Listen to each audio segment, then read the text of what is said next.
A Houston man ticketed for volunteering to help feed the homeless in downtown Houston has been declared not guilty by a jury.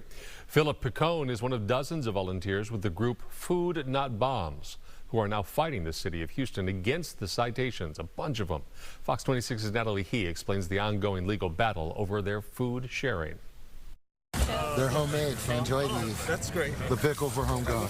Set up at their usual corner of McKinney and Smith Streets downtown outside Houston Public Library, volunteer group Food Not Bombs served meals to the homeless, just like they would 4 nights out of the week.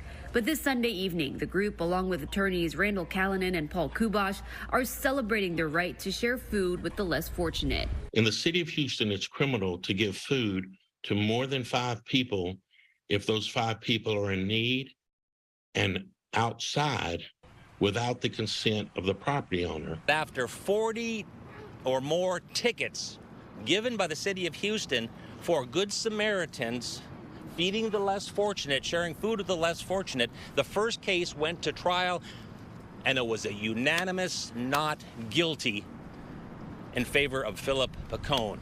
Dozens more volunteers have been ticketed since.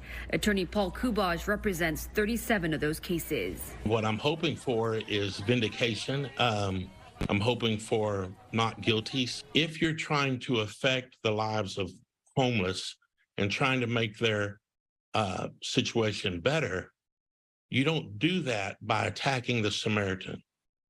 This law is not about the homeless, it's about the Samaritan. The city cited public health and safety concerns as the reason for the crackdown, saying an increase in the number of threats and violent incidents near the library have made it uncomfortable for families and visitors. The city then requested all charitable food service be moved down the street to 61 Reisner Street, also known as the old Houston Police Headquarters.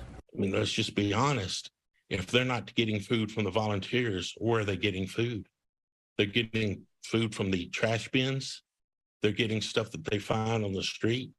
So whenever they talk about health and safety and regulations of food, that's a red herring for the public, hoping that the public will back the city. 2 more of the cases are expected to go to court sometime later this week. Natalie Hee reporting, Fox 26 News. In a statement this evening, the city says, in part, the city of Houston intends to vigorously pursue violations of its ordinance relating to feeding of the homeless. It is a health and safety issue for the protection of Houston's residents. There have been complaints and incidents regarding the congregation of the homeless around the library, even during off hours. To read the entire statement, you can find it at our website, fox26houston.com.